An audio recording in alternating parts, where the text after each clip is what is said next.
সুপ্রভাত বন্ধুরা, শীতের মিষ্টি সকালে আবার চলে এসেছি। এই দেখো, দেখতে পাচ্ছ ঠান্ডা ঠান্ডা হাওয়া দিচ্ছে। এখনও রোদ গোটা ছাদে এসে পৌঁছায়নি। ছাদের ওই মাথায় দাঁড়িয়ে থাকতে খুব ভালোই লাগবে, কিন্তু যা দাঁড়িয়ে থাকার সময় নেই বন্ধুরা।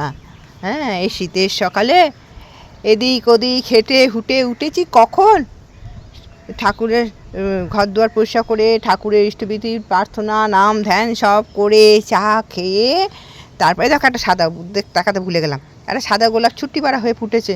ওই একটু শীত পড়লে বোধহয় হয়তো বড় হবে। গাছটা একদম শুকিয়ে গেছিলো।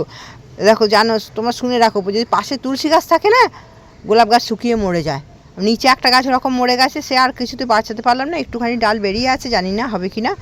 আর এই গাছটা ওরকম, তুলসী গাছটা তুলবো করে ভুলে গেছি, তো সে অনেক আগেই তুললাম, তুলসী গাছটা তুলে ফেলে দিলাম। গাছটা যাই হোক বেঁচেছে। এই যে এতদিনে একটা সাদা, দেখা যাক, যদি কী সুন্দর প্রথমে হয়েছিল, গাছটা শুকিয়ে গেল, দেখা যাক তারপরে কি হয়। এখন কবে বাঁচবে নাকি জানি না। আর এই হলুদ গোলাপ একটা ফুটেছে আবার, দেখো, দেখতে পাচ্ছ বন্ধুরা, দেখতে পাচ্ছ, এই দেখো দেখো হলুদ গোলাপ একটা ফুটেছে। তাই বলছি সারা বাড়ি এদিক ওদিক ঘুরে, হ্যাঁ, টুকটুক টুকটুক করে ঘুরে তারপরে এবার আসলাম তোমাদের দেখাতে, সুপ্রভাত করতে। এই যে এই ফুল একটা দুটো তুলে নিয়ে যাই। এই ফুলও নাকি শিব ঠাকুর খুব ভালোবাসে। সব ঠাকুরকে ফুল টুল দেওয়া হয়ে গেছে, গুরুদেবকে ফুল দেওয়া হয়ে গেছে। এবার গিয়ে ঘরের পুজোটা করব। আজকে টিফিনটা করতে হবে না মনে হয়, কালকে রাত্রে কুমড়োর তরকারি আছে, ওই দিয়ে খেয়ে নেবে। এখন মোটামুটি চললো। কালকে গেছিলাম আমাদের মন্দিরে, প্রার্থনা ওসব হলো, হওয়ার পরে বাড়ি চলে আসলাম। তোমাদের আজকে প্রার্থনাটা দেখাবো। প্রার্থনাটা আজকে তুলে রেখেছি, ওটা ছাড়বো। রোজই তো এটা ওটা দেখাই, আর প্রার্থনাটা মনে করলাম আজ একদিনকে করি। দেখো, এখানে নীলকণ্ঠ ফুল বললাম না, এটা শীতকালে ভালো ফোটে, গরমকালে ফোটে না। কে জানে, ফুটলেই হলো, ফুল পেলেই হলো, বলো বন্ধুরা, যবে ফোটে ফুটুক গা। রাখি এখানটা, ঘটিটার মধ্যে রাখি। আর শিব ঠাকুরকে আজকে সোমবার, শিব ঠাকুরকে দেওয়া যাবে এই ফুলগুলোকে। তারা এই দেখো, তোমাদের সামনে চলে আসলাম নতুন দিনে নতুন আর একটা ভিডিও নিয়ে। আশা করি ঠাকুরের কৃপায় সবাই ভালো আছো, সুস্থ আছো। কালকে গেছিলাম মন্দিরে ওই যে দেখালাম, দিদিভাই বললো যাও চলো, দিদিকে যা হলে মন্দিরে গেলে তো ভালোই, আমাদের বেরোনো হয় না, যাওয়া হয় না। ঘর থেকে বেরোলে ঘরে তো কাজের শেষ নেই, একটার পর একটা কাজ লেগেই আছে, ওই জন্য যাওয়া হয় না। মনে করি যাবো, তাই এটা করিনি। ওটা কালকেও তাও সেটারে কালকে গেছি। আজকে আছে আমাদের মায়ের বাড়িতে মাতৃ সম্মেলন আছে, কালকে ফোনে বলে দিয়েছে। আজকে যাব, আজকেও 4:10-15 বেরোবো, বেরিয়ে ওখানে গিয়ে মাতৃ সম্মেলন হবে। এখন দেখুন এই ফুলগুলো তুলে বড়িগুলোকে রোদে দিতে হবে। বড়িগুলো রোদে দিয়ে তাতে আবার বড়ি দেবো। আজকে ডাল বেটে রাখা আছে। আজকে রান্নাটা একটু কমই করব, সোমবার তো নিরামিষ, রান্নাটা কমই করব। আস্তে আস্তে নিরামিষই ধরে নেবো, বুঝতে পেরেছো? আমার ছেলে তো 50% ধরে নিয়েছে, হ্যাঁ, আমাদেরও ধরে নিতে হবে, নিরামিষ ধরে নিতে হবে, বুঝতে পেরেছো? রান্না তাহলে কম হবে, শরীরের হজম শক্তি বাড়বে, তাই না? কত মানুষ নিরামিষ খাচ্ছে, হ্যাঁ, কী সুন্দর নিরামিষ খাবে।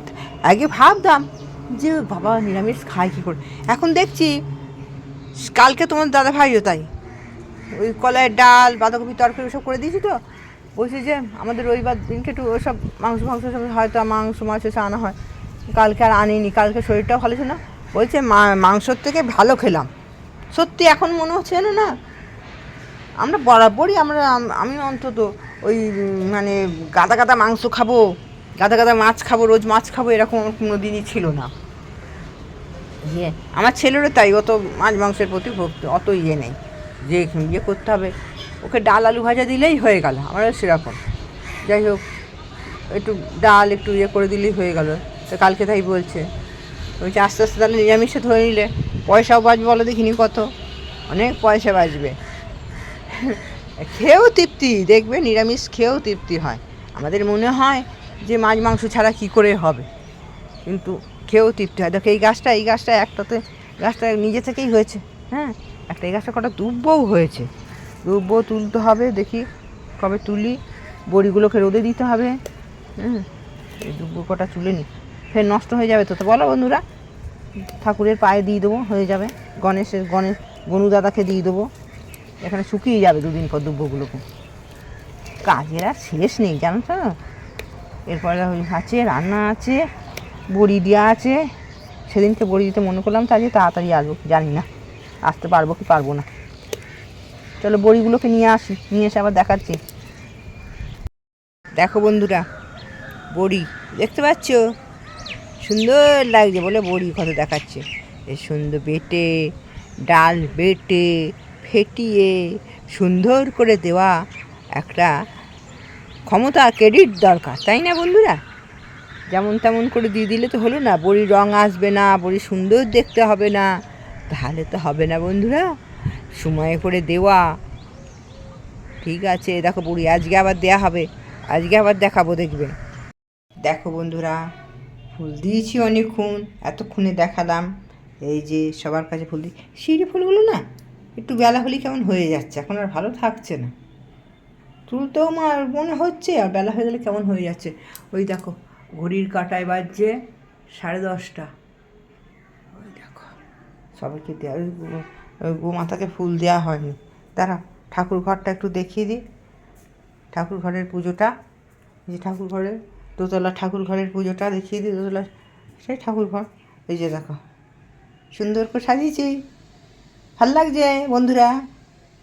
এই দেখো গোপুদের দেখেছো কেমন ঢাকা দিয়ে কেমন বসে পড়েছে, শীত করছে বলো, ঢাকা দিয়ে বসে আছে। সব পুজো দেওয়া হয়ে গেছে, হ্যাঁ পুজো দেওয়া হয়ে গেছে। এবার দুটো মুড়ি খাবো, মুড়ি খেয়ে নিয়ে দাঁড়াও, এ দেখো চলে এলাম তোমাদের সামনে, আবার দেখাতে পারো?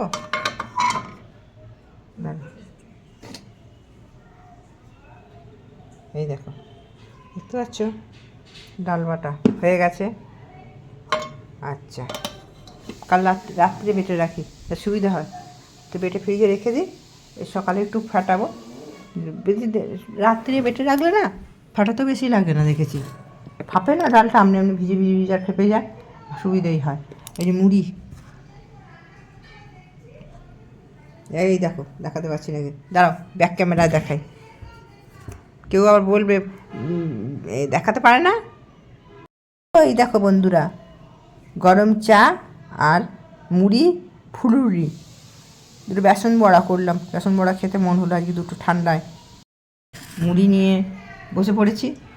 তা সেদিনকে ওই টিনা বলে একজন আসে ভিডিও করে, ওকে বলেছে, ও তো বড় ইউটিউবার, তাকে বলেছে ক্যামেরা ধরতে পারো না, আবার কি ফোন নেবে বলে সেটা বলছে। ক্যামেরা ধরতে না পারলে অত বড় ইউটিউবার হয়? ক্যামেরা ধরতে কথা ভালো করে কথা বলতে না পারলে কখনো হয় অত বড় ইউটিউবার? শুধু এমনি এমনি হয় নাকি কথা বলা? তাদের ওদের ক্যামেরা ধরা কথা বলার এই আলাদা ওদের। ঠিক আছে, খেয়ে নিয়ে বড়ি দিতে যেতে হবে। 10:30 বাজে, যদি কত তাড়াতাড়ি যেতে পারি, এসে তারপর আবার রান্না আছে। দেখো নিয়ে চলে এসেছি ছাদে বড়ি দিতে, এই যে পাতা হয়ে গেছে বিছানা, দেখতে পাচ্ছি কেমন রোদ বেরিয়েছে, ওই দিকে বড়িটা ঝুলছে, দিতে থাকি আর পড়ি। 11টা বেজে গেছে। দেখো বন্ধুরা, হলো কমপ্লিট বড়ি দেওয়া। দাঁড়াও ওই দিকটা ঘুরে দেখাই একটু, দেখবে? এই দেখো, দেখতে পাচ্ছ হয়েছে বড়ি দেওয়া কমপ্লিট। বুঝলো, ওইখানে আর একটা শুকুচ্ছে, ওই যে ওটা শুকুচ্ছে, আর এটা দেখো এখানে একটা বড়ি, আবার কেউ বলো না একটা বড়ি দু জায়গায় দেখাচ্ছে। আর দেখো বড়ি দেওয়া কমপ্লিট হলো। এবারে নিচে গিয়ে, চলো নিচে যাই, নিচে গিয়ে দেখা যাক কী করা যায়। বেরিয়ে পড়েছি, চলো, ওরা সব দাঁড়িয়ে আছে, ফোন করছে, ছুটতে ছুটতে চলো। দেখো আমরা আজকে চলে এসেছি সাতগেছিয়া গ্রামে ঘটকপাড়ায় কাকলি মায়ের বাড়িতে মাতৃ সম্মেলন করতে। আমরা এখানে পরে দেখতে পাবে অনেক মায়েরা এসেছে।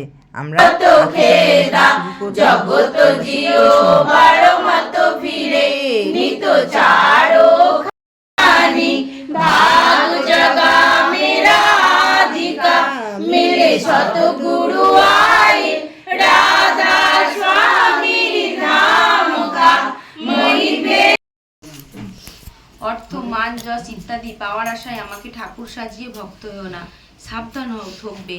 তোমার ঠাকুরত্ব না জাগিলে কেউ তোমার কেন্দ্রও নয়, ঠাকুরও নয়, ফাঁকি দিলেই পেতে হবে তা।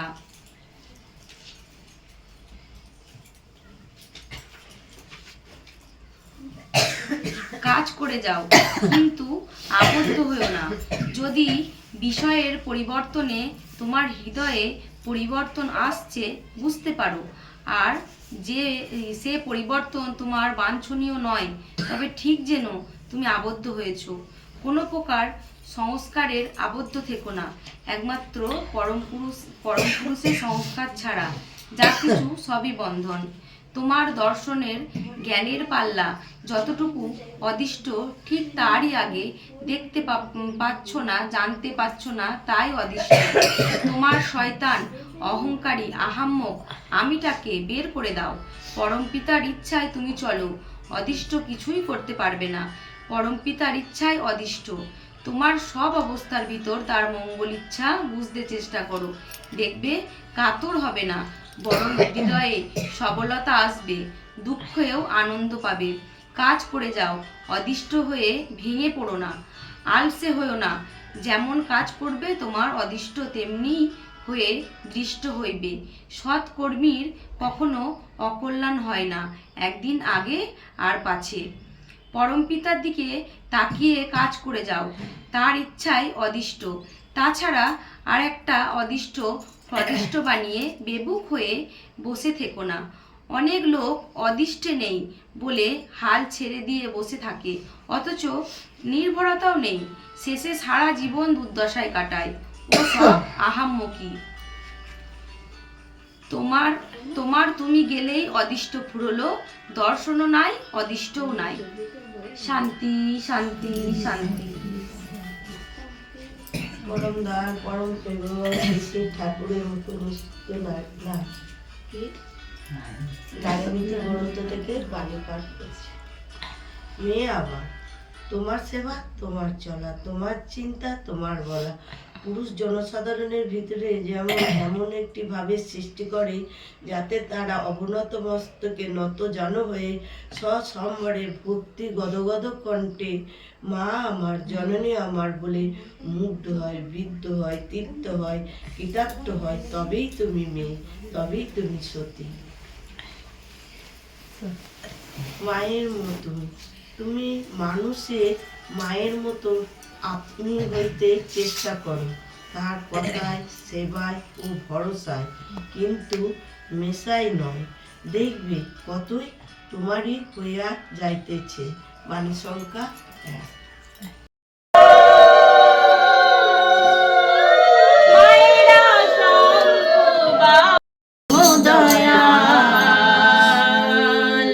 তাকে বরণ করে নাও মাগো, তাকে বরণ করে নাও, মায়েরা উলুধ্বনি দাও,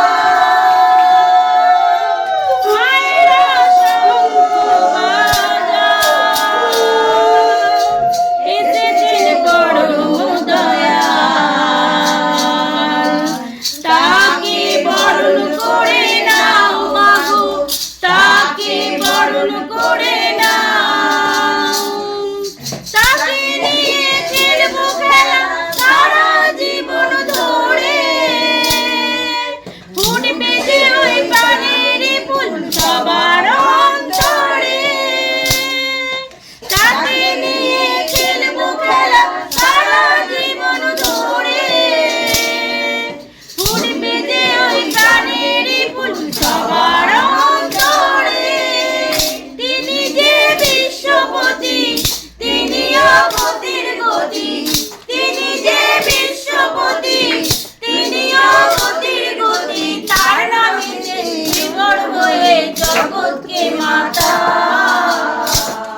কাকুলি মায়ের বাড়ি মাতৃ সম্মেলন আমাদের তো সকাল থেকে খুবই আনন্দ হচ্ছে যে আজকে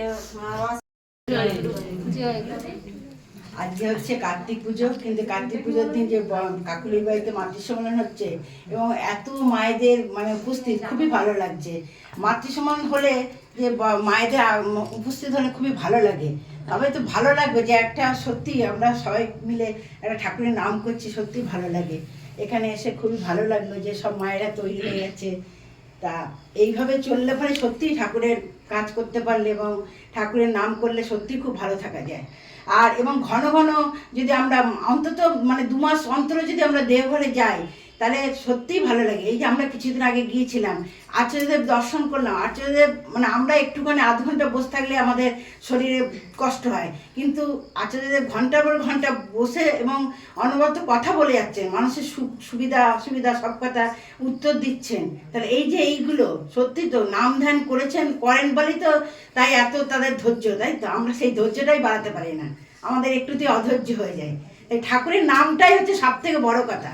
তাই উষায় নিশায় মন্ত্র সাধন চলাফেরার জপ যথা শব্দ উষ্টবৃত্তি করাই তব। তা আমরা যদি ভোরবেলা উঠে আগে ইষ্টবৃত্তিটা করি, তারপরে যদি আমরা বেরোই, সত্যি আমরা অনেক বিপদের হাত থেকে রক্ষা পাবো। ইষ্টবৃত্তির মহাযজ্ঞ, তাই এই যজ্ঞে সত্যি আমরা যে যারা করেছে তারা একমাত্র বুঝবে যে এইটা কত বিপদের হাত থেকে আমরা রক্ষা পাই। বিপদ কিন্তু আসবেই, যে বিপদ আসবে না আমরা দীক্ষা নিলে আমরা বড়লোক হয়ে যাব, বিপদ আসবে না তা কিন্তু নয়। বিপদ আসবে, আমরা সব কিছু আমরা চলবো, কিন্তু সেটা আমরা ঠিক কমের মধ্যে দিয়ে যাবে, তাই তো?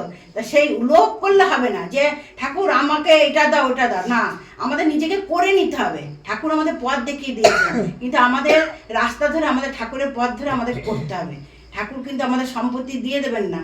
আর কি এসেছি একা, যাবো একা, মাঝখানে এই যে মায়েদের নিয়ে এই যে ঠাকুরের কাজ করতে পারছি, এটাই তো সব থেকে বড় কথা, তাই তো? তা আমার স্বামী অসুস্থ, তা আমি ভাবতেও পারিনি যে আজ এই বছর আমরা এই কদিন আগে গেছিলাম, তা গত বছর গিয়েছিল তখন হুইল চেয়ারে, তা আচার্য বলে দিয়েছিলেন যে এই বছর করে আমি তুই হেঁটে আসবি, হেঁটে এবং মন্দিরের প্রত্যেকটা জায়গায় ঘুরে ঘুরে হেঁটে দেখে এসছেন। তা এই যে ঠাকুরের প্রতি দয়া, ঠাকুরকে করলে কত দয়া পাওয়া যায়, তা আমি অন্তত নিজে বুঝেছি ঠাকুরকে করলে কত দয়া পাওয়া যায়। তা আমরা বুঝতে পারি না, আমরা তো বিপদের সময় ঠাকুরকে ডাকি, বিপদ চলে গেলে তো আবার ভুলে যাই। আমরা সংসারের কাজে তখন আমরা ঠাকুরকে ডাকতেই ভুলে যাই। তা নয়, আমরা প্রত্যেক দিন ঠাকুরকে মানে সবসময়ের জন্য কাজ করবো এবং ঠাকুরকে ডাকবো।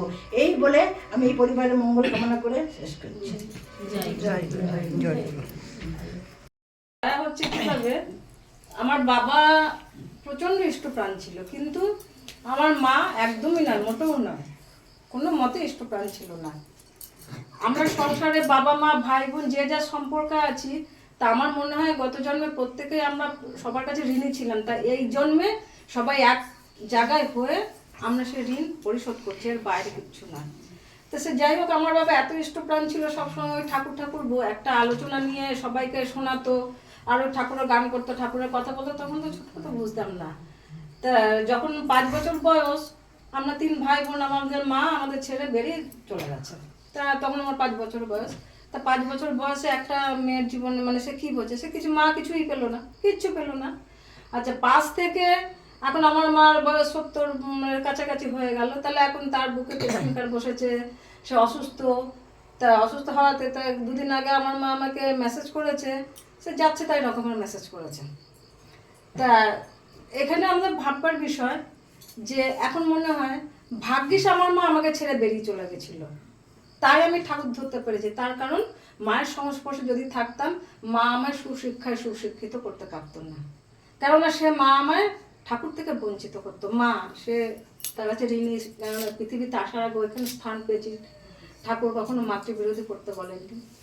এই বিষয়ে আরেকটা গল্প বলে নি, যে এক মা খুব অত্যাচার করতো, স্বামীকে দেখতে পেতো না। তা তার ছেলে ঠাকুরকে গিয়ে বলছে যে ঠাকুর, মাঝে মধ্যে মনে হয় যে মাকে গুলি করে মেরে দিই, মা এত অত্যাচার করে। তা ঠাকুর পেছন ঘুরে বলছে, তুই যখন পৃথিবীতে এসেছিলিস তখন ওইখানে আগে স্থান। আবার এক মা খুব প্রতিব্রতা, তার স্বামী মাকে, তার বউকে খুব নির্যাতন করে, এমনকি ইয়ের উপরে বসিয়ে দেয়, বড় করে বসিয়ে দেয়। তো সেও গিয়ে বলছে যে ঠাকুর, তার ছিল যে ঠাকুর, আমার বাবাকে মনে হয় মেরে দিয়ে আমার মাকে এত অত্যাচার করে। তা ঠাকুর সেখানে বলছেন, পেটে ধরলেই মা হয় না, দু জায়গায় ঠাকুর দু রকম বলছেন। যে এত প্রতিব্রতা তাকে বলছেন যে পেটে ধরলে মা হয় না, আবার যে স্বামীকে দেখে না তখন স্বামীকে দেখে না সে বলছে যে তুমি পৃথিবীতে যখন এসেছো তখন ওইখানে তোমার স্থান। তা আমি যখন পৃথিবীতে এসেছি আমার মায়ের ওই গর্ভের স্থান, তাই তিনি ক্ষমার যোগ্য, তার জন্য সবসময় আমার দরজার খোলা, আমার যতটুকু যা সেবা করেন দেওয়ার দিয়ে যাব। তবুও কেন বলছি যে তার সংস্পর্শে থাকলে মা আমার ইষ্টপথে কখনোই পরিচালনা করতে পারতো না। যে মানুষটা এখনো পর্যন্ত তার মুখে এতটুকুনি দীক্ষিত, এতটুকুনি তার অহংকার বোধ থেকে সে এখনো খসে যায়নি, এখনো পর্যন্ত এত কুশিক্ষায় শিক্ষিত মেসেজ করতে পরিচালনা করতে পারতো না। তাই অত প্রতিকূলতার মধ্যে থেকে আমার বাবা যখন আমাকে এই শুধু ঠাকুর ঠাকুর করেছে তখনই বুঝতে পেরেছি তাহলে ঠিকই তো তাই, সঙ্গটাকে তিনি ত্যাগ করে দিয়ে, কারোর দোষ নয়, তিনি আমার ঠাকুরের পথে নিয়ে এসছেন। এসেছি শ্বশুরবাড়িতে, শ্বশুরবাড়িতে সেই এক কেস ইষ্ট বিরোধিতা পরিবার, প্রত্যেক মানুষ ইষ্ট বিরোধিতা পরিবার, সেখানে কোনো নেই, কোনো রাস্তা খুঁজে পাওয়া যায় না। সেই ঠাকুর এখন মনে হয় ভাগ্যিস শ্বশুরবাড়ির লোক আমার উপর অত্যাচার করেছিল বলেই আজ আমি এতগুলো মাকে পেয়েছি। ওই 12-13টা ক্যান্ডিডেটের মধ্যে আমাকে ওই সারা জীবন কোর্ট ব্যাং হয়ে পরে সমালোচনা করে, পরে নিন্দবন্ধ করে, সংসারে আবদ্ধ আমার করে আমি ওই কোর্ট ব্যাং করতেই থাকতাম। ওরা যদি আমায় ভালোবাসে তাহলে ঠাকুরের পথে আমি আসতে পারতাম না, কারণ ওদের অন্ধ মায়ের বাঁধনে আবদ্ধ হয়ে ওদের সঙ্গে থাকতো, তার সারা জীবন ওই সমালোচনা। ভাগ্যিস ওরা আমাকে অমনি করেছিল বলে আমি ঠাকুরের পথ বার করেছি, আর ঠাকুরের পথে এসেছি বলে আমার এত দরজা, এত মায়েদের সংস্পর্শে আমরা আসতে পেরেছি। কি আমার গুরু বোন, আমার গুরু ভাই, সে আমার পরম আত্মীয়, মানে তার মতন আপনার কেউ হয় না। এই হচ্ছে আমার ঠাকুরের দয়া, যে ভাগ্যিস এই সম্পর্কগুলো থেকে এই যে আমার জীবনে এত কিছু ঘটনা, তিনি দয়া করে এতগুলো ঘটনা ঘটিয়েছে, তার কারণ ঠাকুরের দয়াটা অনুভব করতে পেরেছি। কেননা ওই নেগেটিভ পয়েন্টের মানুষগুলোর সঙ্গে যদি থাকতাম, করতেই থাকতাম, এই আপনাদের সামনে এসে আমি এই দয়ার কথা বলতে পারতাম না। আর একটা ছোট্ট দয়ার কথা বলি, তিনি সব করে রেখে দিয়েছেন, শুধু আমরা তাকে ডাকবো, তার বাইরে এক চুল নড়তে পারবো না। আমরা অনেকে মিলে আমরা দেওঘরে গেছিলাম, একটা নাইটি নিয়েছিলাম কাকুলি মার কাছে, তা পয়সা ছিল না, কাকুলি বলছে দিদি ভাই তোমার যখন ইচ্ছা হবে তুমি তখন দেবে, কিছু দিয়েছিলাম, 100 টাকা বাকি ছিল। দেওঘরে যাওয়ার আগে কাকুলি মা বলেছিল দিদি ভাই দিলে খুব ভালো হয়, না দিলেও অসুবিধা নেই, তুমি যখন ইচ্ছা তখন দেবে। বলছে হ্যাঁ দেওঘরে টাকা দিলে ভালো, তো ঠিক আছে আমি দেখছি। তো দুর্ভাগ্য কারণবশত দেওঘরে যাওয়ার পথে সত্যি দিতে পারিনি, খুব খারাপ লাগছে যে টাকাটা দিতে পারলাম না, কিন্তু সে কখনো বলেছে না দিতে পারলে নয়, কিন্তু দেওঘরে তো সে যাই হোক। তা আমি কাকুলিকে ফোন করে বললাম কাকুলি আমি তো অনেকদিন মন্দিরে যাইনি দুর্গাপুজোর পর থেকে, তা আমি রবিবার দিন মন্দিরে যাব, তুমি যাবে? বলছে দিদিভাই এখানে সব মায়েরা মিলে তো আমরা হরিনাম করি। আমি বলছি বেশ ঠিক আছে, আর এত দূর আপনার তো অসুবিধে। তারপরে শুক্লা বললো যে দিদিভাই যাবে, বলছি হ্যাঁ চলো, অনেকদিন যাইনি। তা গতকাল গেছিলাম ওখানে, তা আমি সে 100 টাকা আমি কাকুলির স্বামীর কাছে আমি দিয়ে এসেছি, যে আমার তো অনেক দেরি হয়ে গেলো, না ধরুন 100 টাকাটা তুমি কাকুলিকে দিয়ে দেবো। ঠিক আছে। তা আজকে কাকুলি ফোন করেছে, তো আমি বললাম কাকুলি টাকাটা পেয়েছো? দিয়েছি। বলছে হ্যাঁ দিদিভাই পেয়েছি, খুব ভালো হলো, টাকাটা আমি ঠাকুরের কাছে আজকে ব্যয় করতে পারবো। তাহলে 100 টাকাটা এমন কিছু না, তাহলে ওই টাকাটা তিনি তুলে রেখে দিয়েছেন কাকুলির জন্য, যে এই টাকাটা এই সময় তুই ঠাকুরের কাছে ব্যয় করবে, আর অন্য কোনো কাজে না।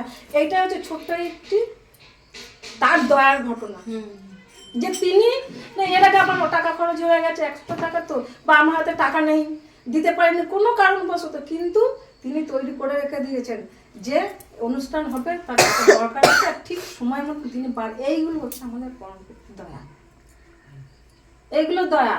আর আমরা যে দেওঘরে গেছিলাম, কিছু আচরিত বলছেন যে তুমি বিস্তার ছাড়া, হয়তো মা শারদার তো কোনো সন্তান ছিল না, তাহলে মা শারদা তো তিনি এখনো পর্যন্ত তিনি তো অমর, স্বামী বিবেকানন্দ এখনো তিনি অমর, ছেলে দেখবে মেয়ে দেখবে, হ্যাঁ এই ভাবনা চিন্তা থেকে বেরিয়ে আসতে হবে প্রত্যেকে, শুধু চিন্তাকে ঠাকুর তুমি আর আমি এর মাঝে কেউ নেই। আর হ্যাঁ আছে যে যার মাধ্যমে আমি তোমার সংস্পর্শে যেতে পারি, সেই ঋত্বিক দেবতা, তার মাধ্যমে তো আমি ঠাকুরকে পেয়েছি। আর যার সংস্পর্শে আমার উন্নয়ন কি আমার চলার পথের উন্নয়ন, ঠাকুর তুমি আর আমি এর বাইরে কিচ্ছু নয়। সংসারে স্বামী ছেলে মেয়ে প্রত্যেকেই আমরা গত জন্মের ঋণী, সম্পর্ক নিয়ে সবাই মানে আপন বলে এসেছি, কিন্তু প্রত্যেকের ঋণী, তাই ঋণ পরিশোধ করতে এসেছে, এর বাইরে কিচ্ছু নেই। আছে শুধু আচার্যদেব বলেছেন তুমি জন্মানোর আগেও ঠাকুর ছিলেন, মাঝেও ঠাকুর আছেন, তুমি মরে যাবে তখনও ঠাকুর থাকবেন। তাহলে আমি জন্মেছি, আমার জন্মানোর আগে ঠাকুর ছিলেন, এখনো ঠাকুর আছেন, আমি মরে যাব তখনও ঠাকুর থাকবেন। তাহলে আপন হচ্ছে আমার মরার আগে যিনি ছিলেন, মরার পর যিনি থাকবেন, মাঝে যিনি তিনি আপন, তার বাইরে আপন কেউ নয়। হ্যাঁ, আমরা মানব জীবন ঠাকুর দেখিয়ে দিয়েছে, সংসার প্রতিপালনের মধ্যে থেকে তোমাকে ধর্ম করতে হবে। তাই ঠাকুর বলেছেন ধর্ম যদি নায়িকা হলো সংসারের প্রতি কর্মে, বাতিল করে রাখলে যেতই কি হবে তোর ধর্মে। তাই প্রতিপালনের মধ্যে থেকে আমাকে যে কিভাবে করতে হবে ঠাকুর সেটাই শিখিয়ে দিয়েছেন, যে কিভাবে তাকে পাওয়া যায়, সংসার কাজের মধ্যে থেকে তার দয়াটা কিভাবে পাওয়া যায়। তাই এই পরিবারের মঙ্গল কামনা করি, প্রত্যেকের মঙ্গল কামনা করি। জয় গুরু। কুল পাবি না ভাবনা শুধুই হবে সার, পরলোকে তার চরণ তলে যে করবে এই ভব পার, তার চরণ তলে যে করবে এই ভব পার। ঠাকুর দয়াল শ্রী অনুকূল, তিনি যে তোর পারের কথা ভুলেতে দেবেন কুল, অকুলেতে দেবেন কুল। প্রাণের ঠাকুর প্রেমের ঠাকুর দয়াল শ্রী অনুকূল, তিনি যে তোর পারের কথা ভুলেতে দেবেন কুল, অকুলেতে দেবেন কুল। জয় রাধে বলে আনন্দে দুই বাহু তুলে, জয় রাধে বলে আনন্দে দুই বাহু তুলে, সব দুঃখ সব দূরে গিয়ে দেহ হয়েতে আর একবার, পরলোকে তার চরণ তলে। শ্রী শ্রী পূজ্যপাদ বরদা তোমার চরণে শতকোটি প্রণাম। শ্রী শ্রী পূজ্যপাদ আচার্যদের দ্বারা তোমার চরণে শতকোটি প্রণাম। এখানে সকল মায়েদের জয় গুরু। আগে মাতৃ সম্মেলন তো কাকুলি মায়ের বাড়ি, আমি বড়মার কিছু কথা বলবো। দেওঘরে এলো, কিচ্ছু নেই, বড়মা একটা কাপড় পরে এসেছে আর ঠাকুরও একটা কাপড় পরে এসেছে। তা একটা কাপড় বড়মার ছিল আর একটা কাপড় পরে এসছে, আর ঠাকুর একটা কাপড় পরেই এসেছে।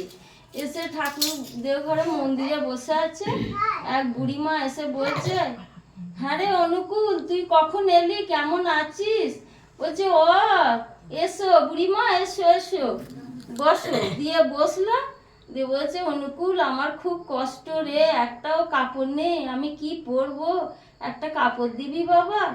তখন বলছে রে তাহলে বড় বউকে ডাকতে হবে। বড় বউ শোনো। দিয়ে বড় বউ এলো, বড় বউকে বলছে ও স্বামীর কথা তো অবহেলা করবে না, বলছে বড় বউ তোমার একটা কাপড় আছে বুড়িমাকে দাও। বুড়িমার কাপড় নেই, তখন বড়মার মুখটা ফ্যাকাশে হয়ে গেছে, বলছে আমার তো কাপড়ই নেই, একটা পরে আছি আর একটা আছি। দিয়ে যা স্বামীর আদেশ যা বলেছে এনে দিয়েছে বড়মা বুড়িমাকে, দিয়ে আর তো কাপড় নেই। দিয়ে বুড়িমা শুধু কাপড়টা নিয়ে ঠাকুর বাড়িটা পেরিয়েছে, ইতি অবসরে একটা তাঁতি এসে বলছে ঠাকুর কবে এলেন, কেমন আছেন? বলছে ভালো আছি বাবা, আয় আয় বস বস। বসেছে, বলছে আমি তাঁত বুনি তো, তাঁতিদের সব কাজ হচ্ছে, আমি এসেছি, আমি শুনলাম ঠাকুর বাড়িতে ঠাকুর এসেছে, তাই কাপড়ে নিচ্ছি, আপনার জন্য দুটো, বড় মার জন্য দুটো। তখন বলছে দেখো বড় বউ, একটা দিলে দুটো পাওয়া যায়, ওই জন্য আমরা কেন দেবো না বলি, কেউ কোনো জিনিস চাইলে বলে আমার নেই, কি করে আমরা দেবো, আমার নেই, দিলে সব সময় পাওয়া যায়, আগে দাও তবে পাও। এইটাই ঠাকুরের বলেছে যে দিতে হবে। আমরা এই ঠাকুর বাড়িতে অর্ঘ এখানে ওখানে উৎসব হচ্ছে, পয়সা চাইতে হলে রাগ হই, পয়সা নেই বলি, আগে আমি না দিলে কি করে আসবা? ঠাকুর হাতে হাতে কোনো সময় কাউকে দেয় না, কিভাবে দেবো আমরা নিজেই বুঝতে পারি না, আগে দাও তবে পাও, এইটাই বলেছি। তাই জন্য ঠাকুর বলছে বড় বউকে দেখো তুমি একটা দিলে দুটো পেলে, এইটাই হলো ঠাকুরের নিয়ম। আমি এটুকুই বললাম, জয় গুরু। জয়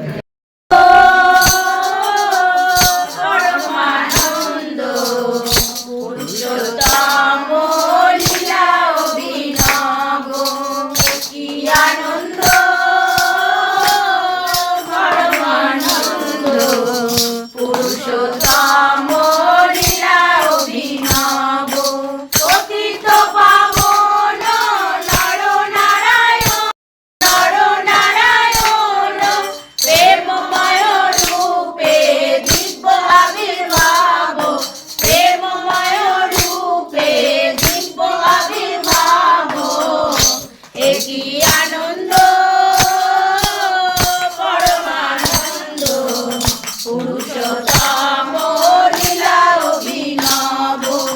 কি আনন্দ।